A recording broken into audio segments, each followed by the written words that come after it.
Welcome to Housing Developments. I'm Jim Tobin. And I'm Paul Lopez. Hey, Paul. Hey, man. How you doing? Living the dream. I know, yeah, managing the nightmare, right? That's it. Yeah, no, it's it's good to be back in the studio after we had a couple weeks off. Couple weeks, yeah. Spring break action in there. Yeah, we both went out and did respective family things, which is awesome. Yeah, it was good. And now we've got royalty in the house. I know. Right? I actually put on a tie today. I was going to say, wow. Thanks for the warning. I know. Yeah, sorry about that. Well, let's introduce our guest. Yes, our current chairman, our newly elected chairman, Buddy Hughes. Yeah, Buddy, welcome to the Good podcast. morning. Well, thank you very much. Yeah, we're happy to have you. I've been looking forward to this as long as I got invited. I wasn't sure, what. Well, we weren't either, buddy. We had to kick the tires for a couple weeks to find out if you're a podcast material. We're happy to have you. We recounted. So before we start, let's give a big shout out to our sponsor, LG Pro Builder. Let's build a good life together. Yeah. But Buddy's a big fan. I know this, right? Absolutely. That's right. So, Buddy, I mean, first of all, welcome. This is your first foray into DC since you become like the Mr. Boss Man. Well, I guess I don't feel much change, to tell you the truth, other than I'm busier. Right. Carl has warned me over the last year. It's coming. It's coming.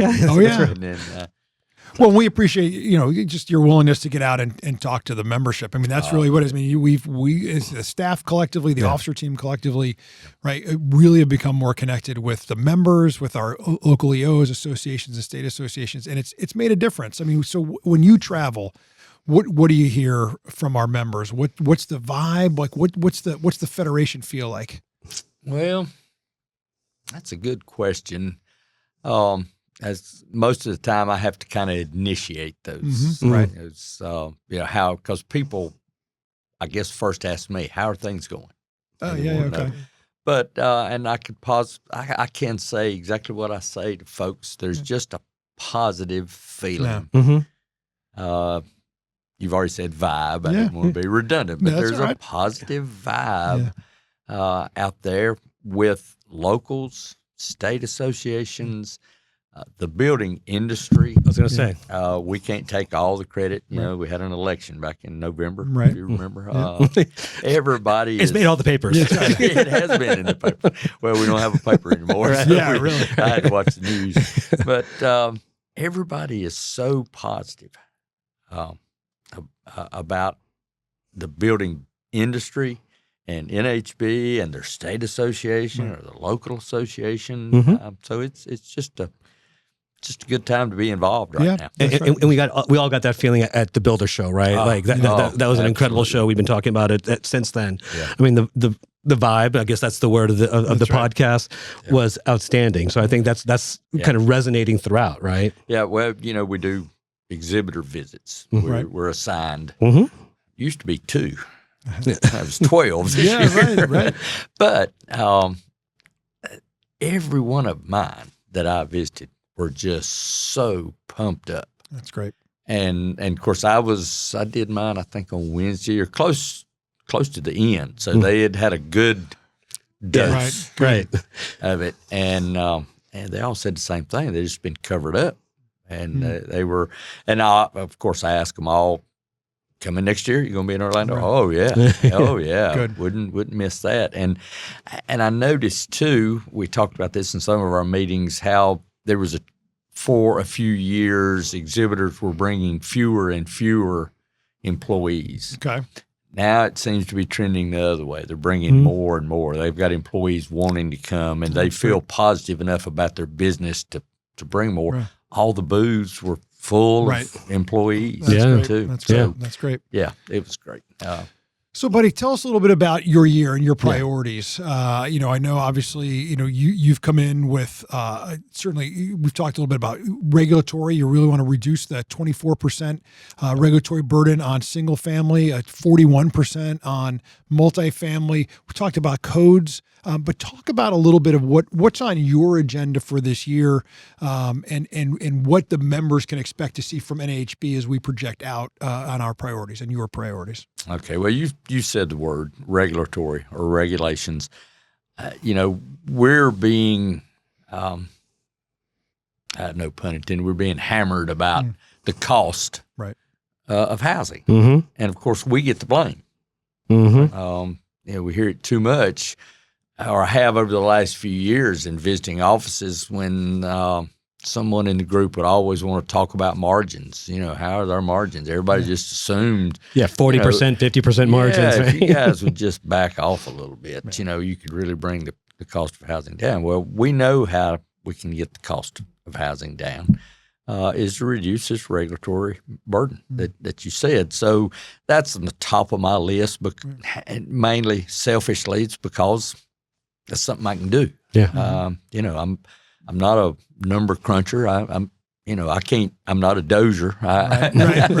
I can't find mistakes or I can't find money, but I can talk to people and try to reason. And it's not just codes. That's one. There's so many other regulatory things. I was excited to hear the news about WOTUS the other day, and for once, and I've never seen this in my career, and I doubt you guys have either. That now everywhere we go, we have an ally. Mm-hmm. Every office we go into, rather than having to dread going because we don't have friends there. We've got friends now. Right. Everywhere we go that's thinking the same thing, if we could just use a little common sense, maybe there's no silver bullet. There's no magic that's going to bring the price of housing down. Mm-hmm. But there are a lot of little things. Right. And we got to work on that. Yeah, and I think within the administrations and both at the local, state, and federal level, but I think, and we've been talking about this as well, that now that housing is such a nationwide issue in terms of affordability, I think we're resonating that we're not wearing the black hats as we used to before. I think people are starting to understand. I think that's our messaging getting across. Sure. It's regulated. A lot of it is the red tape and the burden and the cost of land and being able to rebuild. The president doing when he opens up the ability of the federal forests, people take note of oh yes, there are things that are outside of the builder's control. Right. That deal with the pricing of housing, right? So I think that's part of the excitement that you're talking about. Yeah, exactly. And I do codes is a big thing for me. That's and it's because we've had such a shift to energy regulation over the last 4 years, and I don't think the energy group has the carte blanche that they've had, and with what testifying I've done so far, which hadn't been a lot, but I've been amazed at the congressmen and senators. Sometimes in private conversations, have voiced some displeasure, because they obviously get complaints from home. Sure. Right. Sure. So, and it's not, buddy, you talk about, it's not even about health and human safety, right? The codes, right? No. We all believe in those codes, right? We don't argue that. It's the energy codes where the bang for the buck isn't there anymore, right? It's just, we've kind of 75 or 100-year ROI. Okay, you're never going to get that money back. What are you doing? And it's almost like we're trying to do energy efficiency for the sake of energy efficiency, not because it actually has any meaningful paybacks, not to have any meaningful impact on people's lives. Right. And I know that's something that's important to you. You talked about the code cycle. Right, 3 years new code, 3 years new code. Oh, and the new code must be the best and the brightest. We've got to do that, right? As opposed to, can we slow down, let technology catch up, let cost catch up? But I know that's a big priority for you as well. It is, and the attitude with the energy codes or energy regulations has kind of worked the opposite of the way it was for a while. So I've been using innovative, energy-efficient products since the mid-'90s. And back then, everybody was kind of excited about it, but and I keep saying it's got to be choice. It's got to be choice. Mm-hmm. But I dealt with people who chose to spend a little extra money. Right. For whatever reason. Right. Whether it's the envelope and willing to give up an expensive roof or expensive appliances or whatever some folks can't give up to get a better envelope. But people were excited about it. Mm-hmm. Now, I'm afraid the mood is shifting and people are begrudging the fact that they're required to take these measures. And what I would love to see and hopefully we're going to be able to talk to Congress Yep. more about, is some kind of incentives. I'm hesitant to say tax breaks because they hear that all the time, but something. And there were a lot of years, I'm going to say, and especially just before the recession, where there were tax incentives out there. If you could prove that the structure, the home that you just built, was 50% more efficient than a baseline code. I think federally there was a $5,000 tax credit. Our state has a $2,000 tax credit. It doesn't take a lot, but it takes something. And again, that changes that attitude from, wow, this is something we could work toward, rather than, I'm being made to do this. Right. I mean, we just had a study that 60% of Americans can't afford a $300,000 home. Right. When you think about that, but then to your point of you're nickel and diming the consumer, right? Yeah. By mandating things that they either don't care about. It's questionable whether or not it even has the effect that this vendor says that it is, but it's there, so you had to build to it. Right. And the payback. Exactly. The payback. That's right. On some of these requirements is so far out there that people aren't going to realize it. And many times outliving the actual structure of the home, right? I mean, never mind how long people are average in their homes every 7 years and things like that. But but just longer than the house is going to be standing probably. It's just it's crazy. So, Buddy, what else is on your agenda? Well, it's tied to regulation and it's tied to codes, but educating our state and local associations, because so many, we're fortunate in North Carolina because we have the resources we have a couple folks that do nothing but watch after that, our best interest and codes. Most states, we're fortunate. Texas, Pennsylvania, state of Washington, there are several that are in the same boat. They have resources, they have personnel, and they can fight their own battle. And they know. And most of those states, as North Carolina, we don't need any national help. We'll take, of course, we're heavy in North. We're North Carolina heavy. But we would rather take care of things our own. Most states aren't that fortunate. So, and you mentioned the 3-year cycle or whatever. There are a lot of states that don't realize that that's their option. And there are a lot of states, because they've been told that they couldn't make amendments to this baseline code, so they just assumed they couldn't make amendments. I want to put together. We've talked with Susan and Neil and our codes group about doing some educational programs, making it available. Carl Eckert, I'm sure, will be a help with this too, to be able to go anywhere a state calls up and says, hey, you serious about this? We need some help. Whatever that help is, whether it's just educating their members, educating legislators, whether they want someone, they'll say, and I'm from Washington, I'm here to help you. Sometimes that could have an adverse effect. But if that's what they want, I want to be able to provide it. That's great. But at the very least, it's the education. They need to know that regardless of how often a new code is developed, and this is something I've learned over the last few months from our guys, the development cycle really don't matter. Let them make codes as often as they want to. What's important is the adoption cycle. How often are you going to adopt it? In North Carolina, we choose to move that to a 6-year cycle, because we were getting complaints, and I've heard it in some other states too. Why rewrite it every 3 years if we can't train our inspectors? That's the key, right? We've heard about that before. Exactly. You can't get them trained before it's time to change it all and start over. Exactly. That's right. So it's a pretty tall task, but we got a lot of folks that are willing to jump in and help. Let me ask you this. I'll flip this question around.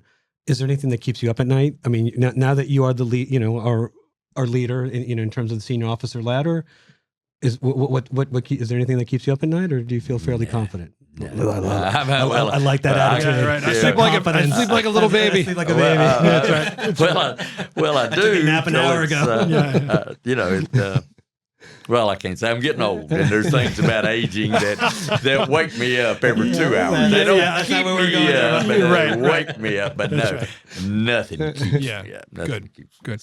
Well, I mean, I think it's clear. Your agendas really are lowering the cost of housing, right? Yes.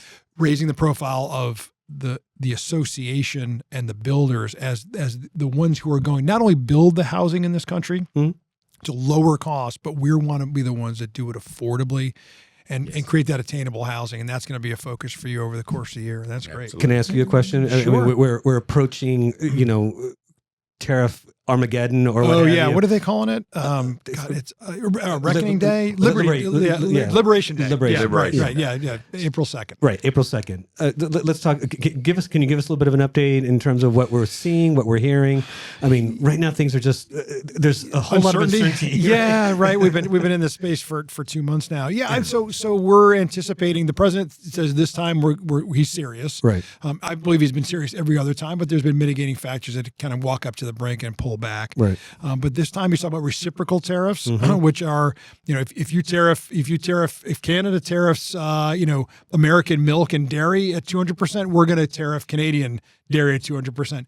Hard to argue against that. It will have impacts. Don't get me wrong. Yeah. Sure. But I understand where the president's coming from. You have to get the dirty 15 or these 15 highest tariffs or most unfair trade practice countries out there. Right. There is going to be an impact on the home building sector. We bring in over $200 billion in building materials to use in our industry. Over 7% of those came from across our borders. So anything that increases the cost of any of those materials are going to ultimately be borne by the builder, who's going to absorb those costs, or they're going to pass them along to the home buyer. And in this uncertain time, how do you price a house with a customer? You can't, because you don't know what gypsum's going to cost in 2 months. You don't know what lumber's going to cost. You don't know what appliances are going to cost. So what do? You build a contract that's got escalation clauses. And if you're a consumer, that seems a little shady. That seems, and so there's a lot of education that we're trying to help our members do to protect themselves, but also to protect the consumer. And so, in a lot of ways, I just want to get to getting on tariffs. Builders, I believe, and industry in general, like certainty. I don't like the tariffs. I don't want tariffs. I don't want high tariffs. I don't want low tariffs. Sure. But if we're going to do them, let's do them. Let's let the markets absorb them, and let's figure out how we have to accommodate for them, right? And that's what I think, at least. And in a lot of ways, hopefully there is some clarity. It just seems like it's not like the builders just sitting back. I mean, they're already bringing down rates, right? They're buying down the rates. Right. They're putting more upgrades for free. I mean, builders are doing everything they can to keep this market going. Right. So just like this one more thing, it worries me. Something that keeps me up at night. They're hoarding building materials. We saw a story about that. Our members contributed to that story. Hoarding building materials before the tariffs take effect. One, so that increases the supply of materials. Sure. And two, I mean, we're there. We've already seen manufacturers issue second quarter increases, but there's no tariff on the anticipation of tariffs. It's going to happen. Give me a break. You've got to be kidding me. Those preliminaries. It's coming. We got to take care of ourselves. Yeah, really. Everybody's getting a taste, and we all know this, right? We would buy everything from American industry. I have no doubt about that. But through regulations, labor costs, a variety of issues, we don't produce enough of any one particular good in this country. So we have to go across our borders. Right. Tariffs are only going to exacerbate that, because what I find is that the domestic industry, they will raise their rates to match what the tariff rates are now for those coming in. I mean, and who loses? The consumer, and we're not building enough houses affordably to meet demand. So, but again, I really can we just get to getting on this? I think that would be preferable. Well, one of the downfall or worst parts about tariffs is, or anything, and we've seen these price escalations over the years, some things go up every year. Right. Concrete, get at least one price increase every year, first of the year, sometimes twice, once in the summer. And that's where they stay. They never slide back down. Some gypsum over the years. Every year, first early in the year, the industry says we've got to go up. We've got to go up, and prices go up, but they never stick. You know, interesting. They come back down. What I worry about with these tariffs is, you're right, they're going to say, we got to go up, the tariffs. And they go up. Then if the tariffs are taken off, oh yeah, it's the new norm. are those prices going to come back down? Yeah. No, right. No, everybody's making a buck in this, right? Yeah, exactly. Yeah. Sure. So that's the uncertainty, but we'll know. I mean, that's what we're a week and a half away from what did I call it? Liberation Day. So I'm, like I said, I'm kind of curious, but we continue to talk to the White House. We're up talking in the halls of Congress about this, and that's why it's important when Buddy Buddy's and everybody else comes up and testifies next week. Buddy, you're coming in next week again. Yeah. Right. Tell us what you're going to testify on. It's Small Business Committee, and it's just regulations, things. Perfect. What makes life difficult as a small business for you. And luckily, there's a lot of government listening for a change. Right. We had a town hall meeting in my home county last week, and that's basically what they wanted to hear. And it didn't have to be just building or related. There were some folks there with healthcare issues. Everybody had a concern of some kind, and we had 3 senators there said, "We want to hear. We want to hear what's right." And, but these are the things that at NHB we do regularly to try and make a difference, right? Like this is the stuff that we just keep pounding every single day. It seems like. So yeah, that's right. But Buddy, thank you so much for being here. We really appreciate it. Are we done? We're done. Yeah, that's right. Yeah. Do you want to tell us a little bit about your life story? Shout out to your wife. It's not. No. It's not worth hearing. But it seemed like we just got started. We did. Yeah. This is fun. We have fun here. We want everybody to tune in and learn a little bit of something. Now they know more about you and the direction you're taking the association this year. And so thank you for joining us. Really appreciate having you here. I might have to start watching these things. Yeah, absolutely. So once again, thank Buddy Hughes, North Carolina, from Lexington, North Carolina, our chairman, 2025 chairman of the year. Buddy, thanks for being with us. Thank you very much. And with that, let's wrap it up. Yeah, we'll say once again to our friends at LG, the Pro Builder, let's build the good life together. Thank you for being our sponsor of the podcast. Absolutely. That's right. And with that, until next time, I'm Jim Tobin. And I'm Paul Lopez. See you. Bye.